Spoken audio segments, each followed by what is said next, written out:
In chapter 8, we're turning the page to another major movement in Revelation, the blaring of the 7 trumpets. So we've had this scroll of the purposes of God being unsealed, 7 seals, and now we're about to see the 7 trumpets begin to be blasted, and each one comes with different symbols and plagues and judgment, and so we're going to dive in. Let's go. Revelation 8, 2 through 13. Then I saw the 7 angels who stand before God, and 7 trumpets were given to them. Another angel came and stood at the altar, and he had a gold bowl for burning incense. He was given a large amount of incense in order to offer it on behalf of the prayers of all the saints on the gold altar in front of the throne. The smoke of the incense offered for the prayers of the saints rose up before God from the angel's hand. Then the angel took the incense container and filled it with fire from the altar. He threw it down to the earth, and there were thunder, voices, lightning, and an earthquake. Then the 7 angels who held the 7 trumpets got ready to blow them. The first angel blew his trumpet, and hail and fire mixed with blood appeared, and was thrown down to the earth. A third of the earth was burned up. A third of the trees were burned up. All of the green grass was burned up. Then a second angel blew his trumpet, and something like a huge mountain burning with fire was thrown down into the sea. A third of the sea became blood. A third of the creatures living in the sea died, and a third of the ships were destroyed. Then the third angel blew his trumpet, and a great star, burning like a torch, fell from heaven. It fell on a third of the rivers and springs of water. The star's name is Wormwood, and a third of the waters became wormwood, and many people died from that water, because it became so bitter. Then the fourth angel blew his trumpet. A third of the sun was struck, and a third of the moon, and a third of the stars, so that a third of them became dark. The day lost a third of its light, and the night lost a third of its light too. Then I looked, and I heard an eagle flying high overhead. It said with a loud voice, "Horror, horror, oh! The horror for those who live on the earth, because of the blasts of the remaining trumpets the 3 angels are about to blow." Just a quick reminder, we're getting into some of a whole nother sequence of symbolism going on here. And from the very beginning, we talked about how we're reading Revelation as symbol, not code. And there's endless debate, discussions, trying to piece out what do all of these images mean. We just don't have time to get into all of it. But looking at the big picture, what is the symbol going on here? What is something that any generation could take out of a text like this? So where my mind first goes is another repetition of this number 7. We've already seen 7 angels back in chapters like 1 through 4, right? We had the 7 angels to the 7 churches.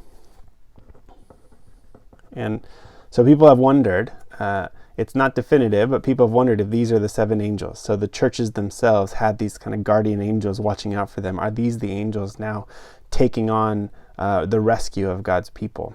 That's kind of an interesting link back to the earlier chapters there. And this image of the 7 angels about to blow 7 trumpets.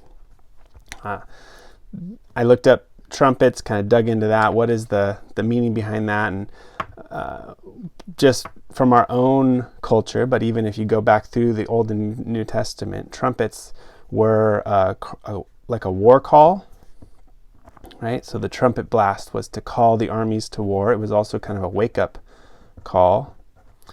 Throughout the Old and New Testament, it's also part of the worship of Israel.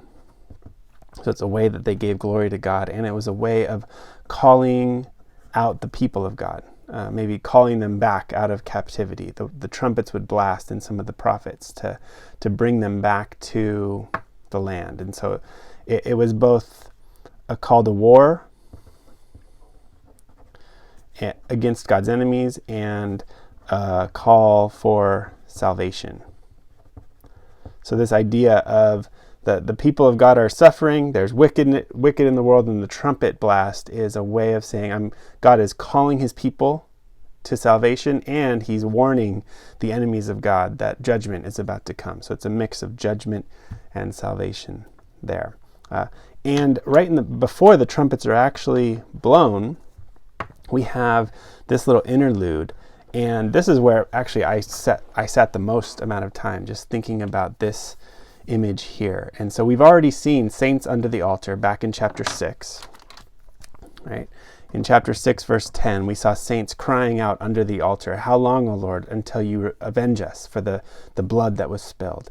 and they were told to wait a little while longer. And now we see this great image. I think it's a takeaway for all of us as we meditate on our role in worship and prayer, and what does it actually do within the purposes of God. And here you have this really tangible picture. The prayers of the saints become this incense that wafts up to God. And so you have this, actually in the Old Testament temple, there was an altar. The golden altar was where they would burn the incense, and the smoke would constantly be rising up to heaven.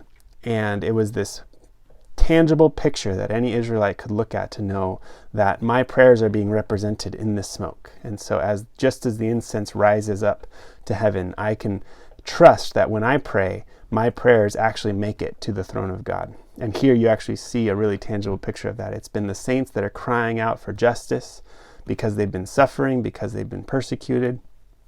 And now the incense from this golden altar is being thrown back to earth, kind of kicking off this next wave of judgment and redemption. And so just even stopping there and maybe spending the most time there.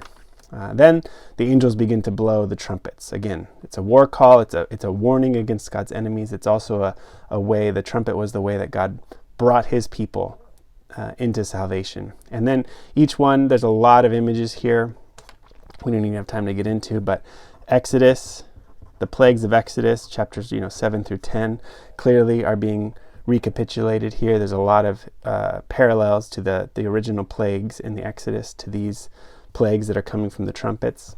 And just to pick one that really sticks out to me is this image of the star that's named wormwood that makes the waters bitter. And that actually, there's a lot of Old Testament connections to that one in particular. I just wanted to sit on for a little bit. But so this idea of bitter water that causes people to die, you have maybe one famous story is in Exodus 15, where the people are just freed from Egypt, but they come to these waters that are bitter. They can't drink. It's poisonous. And so God performs a miracle. Moses throws in a stick and makes it sweet. And so it was a way of kind of testing the people, but giving them a chance to turn back to the Lord, to say, these waters are bitter. Let's turn to the source of life so that he can make it so that we can drink. Another kind of much further, but Jeremiah 9 is another one where this is now an act of judgment. God's proclaiming to the rebellious that he is going to make them drink bitter water, and that's part of the judgment. So there's something going on here. Again, that's just one little tidbit there, but there's a lot going on here. You could spend days and days with each one of these. I'll try to put more images in the show notes as well.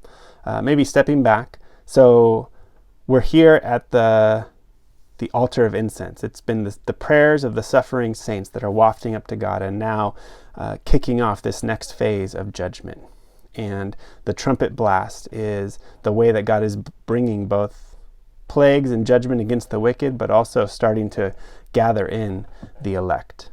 So maybe there's a lot there that we can just reflect on. What is our role in all of this, and how do our prayers become like the incense going up to God and kicking off the next phase of his plan?